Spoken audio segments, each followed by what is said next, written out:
Calling all units, calling all units. Donut Shop has a fresh dozen. Go ahead and take a 1040. This, as a chief, you have to play the balance. Yeah, and it's a matter, if it's organic, Nick, if something's happened, right, anywhere, it doesn't matter, whether it's Minneapolis or Manchester, it doesn't matter. Yeah. If it's organic and people come out and they want to express themselves, and it's a large group of people and it's spilled out into the street, man, I understand that. And so we're going to handle that a little bit different than this is day 27. Yeah. There's plenty of space on the sidewalk. Yeah. Right? Because if you have space on the sidewalk and you can be seen and heard, and you want to come out and protest no matter what it is, that's cool. Because, that's what makes this country great. But I find it irresponsible. You want to go out and obstruct traffic. Why? Yeah. Why?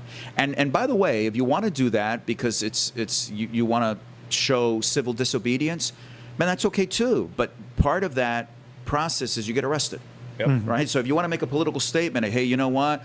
I'm going to break the law and I'm going to stand in the middle of the street even though there's space on the sidewalk because I want to make a political statement. That's okay. But you go to jail for that. That's part of your political statement. This was so important, I got arrested. Yep. We will accommodate you. Yeah. You can just tell us, by the way, hey, man, I'm going to go out in the street, and that way we'll understand what you're doing, and then we'll arrest you, and nobody got hurt. Yeah. But you can't go out and obstruct traffic when there's space to protest somewhere else where you can be seen and heard, and then you're affecting other people's ability to get to work, to get to the doctor, to go worship, whatever it is. We all kind of have to fit in the same space, So and then that's what I was trying to get at. Like, at what point where you're like, okay.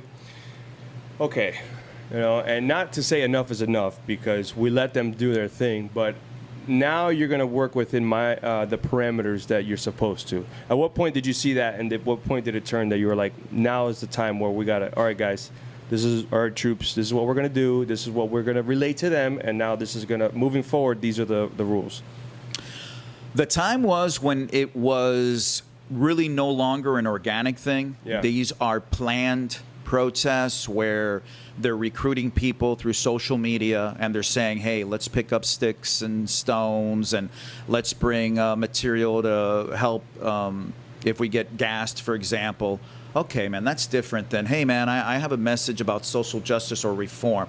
No, you're talking about wanting to go out and damage property. Yeah. Okay, well, see, that's not the same anymore. One thing is to protest, and another thing is to commit a criminal act. Yeah, now becoming. Now you're talking about wanting to break the law. So now you're going to follow the law, or we're going to arrest you. It's really important that the public understands, and again, you want to give some time for the organic part. That way, when you come out and you tell the public, hey, I want everybody to understand. This is what's happening. We're not going to allow this for these reasons. And so you should know we're going to be taking this action. That way nobody's surprised about it. The big thing for me, Nick, was, we had about, 14, 15 officers that were COVID positive at the time. And that shot up to almost 70. Yeah.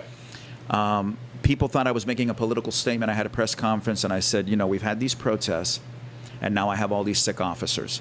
And people thought that what I was saying was that the protesters made us sick.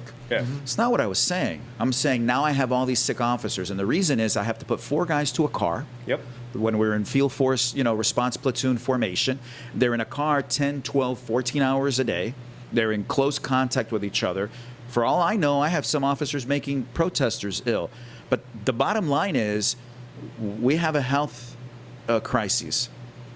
So you can't have it both ways. Yeah. You can't say, hey, mask up, socially distance, but hey, we want to go out and protest, so now it's cool. No, it's not cool. Yeah. It's not. And so that was right around that time when my officers were getting sick that I thought, man, that's it. And being out there as one of the officers out there, and luckily, knock on wood, on cedarwood, that I didn't get sick was. I always had it in the back of my mind, man, we got to put our gas mask on because there might be some chemical agents. We got to take it off.